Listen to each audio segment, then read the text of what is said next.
کہتے ہیں جی مسجد کا امام کیسا ہونا چاہیے؟ جی مسجد کا امام اچھا عالم ہونا چاہیے، مسجد کا امام باشرح ہونا چاہیے، مسجد کا امام اچھا حافظ ہونا چاہیے، مسجد کے امام کی اچھی قرات ہونی چاہیے، مسجد کے امام کی اچھی آواز ہونی چاہیے، مسجد کے امام کی داڑھی خوبصورت ہونی چاہیے، مسجد کے امام کا لباس اچھا ہونا چاہیے، وہ ایسا ہونا چاہیے، وہ ایسا ہونا چاہیے۔ میں نے کہا یہ ساری شرطیں امام کے لیے تو تم لگا دیتے ہو، کم از کم مسجد کے صدر پر بھی ذرا غور کر لیا کرو کہ مسجد کا صدر بھی کم از کم تو ایسا ہونا چاہیے کہ وہ مصلی پر کھڑا ہو کر 2 رکعت صحیح قرات کے ساتھ لوگوں کو نماز تو پڑھا سکے۔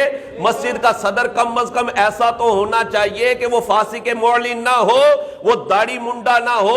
مسجد کا صدر، مسجد کی انتظامیہ کا ممبر کم از کم ایسا ہو کہ وہ 5 نمازیں باجماعت پڑھنے والا تو ہو۔ مسجد کی انتظامیہ اور مسجد کا صدر کم از کم ایسا ہونا چاہیے کہ وہ فاسق معلن تو نہ ہو، وہ اعلانیہ فسق کرنے والا تو نہ ہو۔ ہم لوگ کیا دیکھتے ہیں جناب؟ یہ مالدار ہے جناب، یہ حاجی صاحب ہے جناب، ہم نے جناب اٹھایا اور ان کو مسجد کا صدر بنا دیا، مسجد کی انتظامیہ کا ان کو ممبر بنا دیا، ان کو خزانچی بنا دیا۔ کم از کم ان کا ٹیسٹ تو لینا چاہیے، جس طرح ہم امام کا تو ٹیسٹ لیتے ہیں کہ امام کو یہ آتا ہے، امام کو یہ نہیں آتا۔ ہم مسجد کا امام بنانے کے لیے تو ٹیسٹ لے لیتے ہیں۔ وہ بھائی مسجد کا صدر بنانا یہ بھی ایک کام ہے۔ جس طرح ہر بندہ امام نہیں بن سکتا، اسی طرح ہر بندہ مسجد کا صدر اور مسجد کا خزانچی بھی نہیں بن سکتا، مسجد کی انتظامیہ کا ممبر بھی نہیں بن سکتا۔ ہاں، ہر بندہ نہیں بن سکتا۔ کم از کم ان کو وقف کے مسائل تو آنے چاہیے۔ وقف کے مسائل کا پتہ ہی نہیں ہوتا کیا ہے جناب؟ مسجد کی چیزیں اپنی ذاتی استعمال میں لائے جا رہے ہیں۔ مسجد کا چندہ جناب کوئی قرض دے دیتا ہے، صدر صاحب جناب فلاں بندے کو قرض دے دیا جی، انہوں لوڈ سی میں انہوں دے چھڑے جناب۔ اب کیا کرتے ہیں جناب؟ مسجد کی چیزیں ہوتی ہیں، مسجد کا کولر ہے، مسجد کے پنکھے ہیں، وہ جناب فلاں کی فوتگی ہو گئی تھی تو ان کو دے دیا، چلو جی استعمال کر لو۔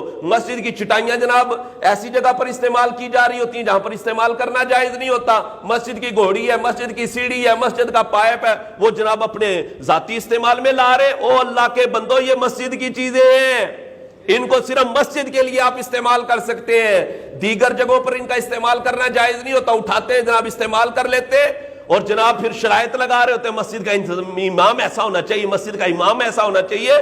تو مسجد کا صدر، مسجد کا خزانچی اور انتظامیہ کا ممبر بھی کم از کم فاسق معلن نہیں ہونا چاہیے۔ اس کو وقف کے مسائل آنے چاہیے کہ وقف کے مسائل ہوتے کیا ہیں، ان کا ٹیسٹ ہونا چاہیے۔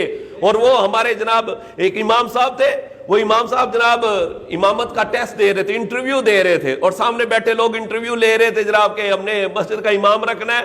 وہ انٹرویو دے رہے تھے تو انتظامیہ والے کہنے لگے جی آپ قیامت کی نشانیاں بتا دیں، قیامت کی نشانیاں کیا ہیں؟ تو امام صاحب بھی بیچارے دل جلے تھے، وہ کہنے لگے، کہتے ہیں جی قیامت کی نشانیوں میں سے ایک نشانی یہ ہے کہ ایک عالم کا ٹیسٹ سامنے جاہل بیٹھ کر لے رہے ہو۔